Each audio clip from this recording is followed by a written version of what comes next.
السلام علیکم دوستو، وہ بچہ بچپن ہی سے بہت کن ذہن تھا۔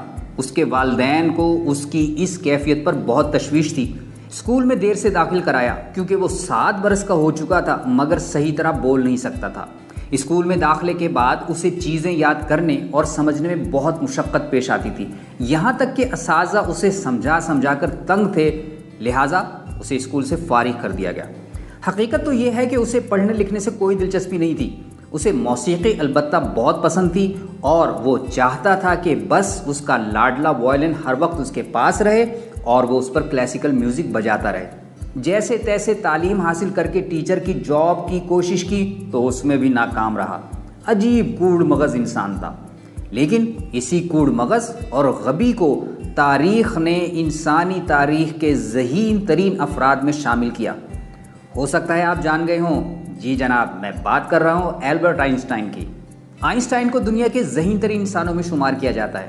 اسی وجہ سے اس کی موت کے بعد اس کا دماغ تحقیقات کے لیے اس کی کھوپڑی سے نکال لیا گیا تاکہ یہ پتہ چلایا جا سکے کہ اس کے دماغ میں ایسی کیا خاص بات تھی جو دوسروں کے دماغوں میں نہیں تھی۔ آئنسٹائن جرمنی میں ایک متوسط گھرانے میں پیدا ہوا۔ اس نے ریاضی اور طبیعیات کے میدانوں میں انتہائی غیر معمولی نظریات پیش کیے جنہوں نے سائنسی دنیا کو بدل کر رکھ دیا۔ آئنسٹائن کی زندگی میں بڑی تبدیلی اس وقت آئی جب اسے میکس تالمود نامی ایک استاد نے پڑھانا شروع کیا۔ تالمود خود اس زمانے میں میڈیکل کا اسٹوڈنٹ تھا اور کبھی کبھار کھانا کھانے آئنسٹائن کے گھر آ جایا کرتا تھا۔ تالمود نے بہت ہی دلچسپ انداز سے آئنسٹائن کو روشنی کے بارے میں بتایا۔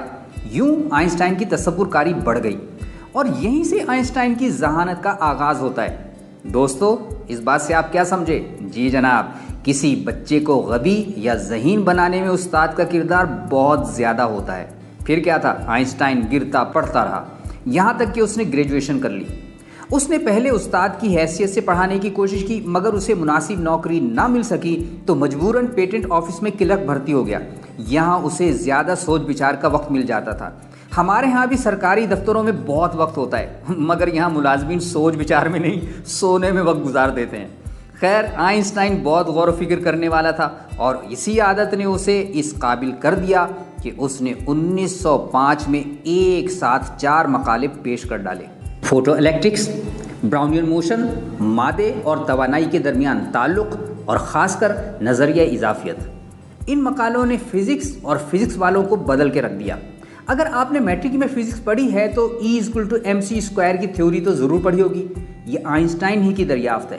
اس نظریے میں اتنا بڑا قانون قدرت بیان کیا گیا ہے کہ جس کی وجہ سے آج کی جدید دنیا کی تشکیل ممکن ہوئی ہے۔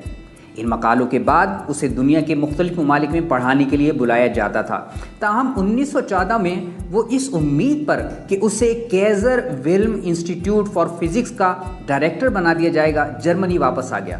اس دوران اس نے اپنی تحقیقات جاری رکھی۔ اس کی غیر معمولی سائنسی خدمات کے اعتراف میں 1921 میں اسے طبیعیات کا نوبل انعام بھی دیا گیا۔ 1933 میں جرمنی میں ہٹلر کی حکومت آنے کے بعد جب یہودیوں پر سختیاں شروع ہو گئیں تو آئنسٹائن جرمنی سے امریکہ منتقل ہو گیا۔ امریکہ آنے کے بعد آئنسٹائن کو بہت آشیرواد ملی اور اسے وہاں کھل کر سائنسی تحقیقات کا موقع ملا۔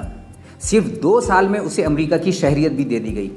دوسری جنگ عظیم کے دوران اس نے نیوی بیسڈ ویپن سسٹم میں کام کیا اور ہر لحاظ سے اپنی زیادہ سے زیادہ خدمات امریکہ کو پیش کی۔ آپ کو معلوم ہوگا کہ دوسری جنگ عظیم میں ایک جانب امریکہ، برطانیہ اور دوسرے کئی ممالک اتحادی تھے تو دوسری جانب صرف جاپان اور جرمنی تھے۔ اس کے باوجود جرمنی اور جاپان کا پلہ بھاری تھا۔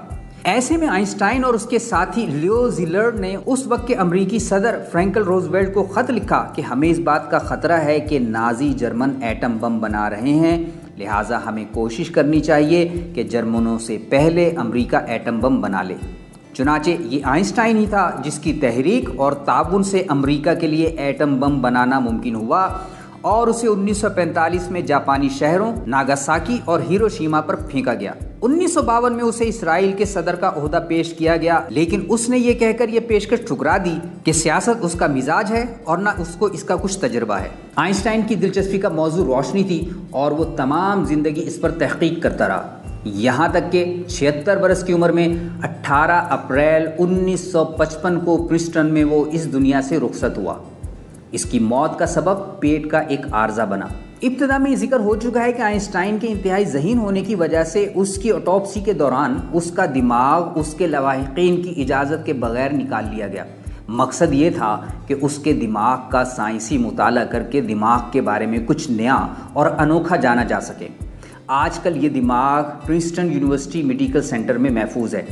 1999 میں کینیڈین سائنسدانوں نے اس پر تحقیقات سے یہ پتہ چلایا کہ انسانی دماغ کے جس حصے کا تعلق 3D ویژولائزیشن اور میتھمیٹیکل تھاٹ سے ہوتا ہے، عام انسان کے مقابلے میں آئنسٹائن کے دماغ میں 15% چوڑا تھا۔ محققین کے مطابق اس سے یہ اندازہ لگایا جا سکتا ہے کہ آئنسٹائن عام انسان کے مقابلے میں کہیں ذہین تھا۔ جی جناب، آپ کو یہ ویڈیو کیسی لگی؟ یہ ویڈیو لائک کیجئے، شیئر کیجئے اور ہمارے چینل کو سبسکرائب کیجئے تاکہ آپ کو ملتی رہے انفارمیشن سے موٹیویشن باقاعدہ۔ اسی لیے تو ہم کہتے ہیں انفوٹیویشن۔ یہ ویڈیو دیکھنے کا بہت بہت شکریہ۔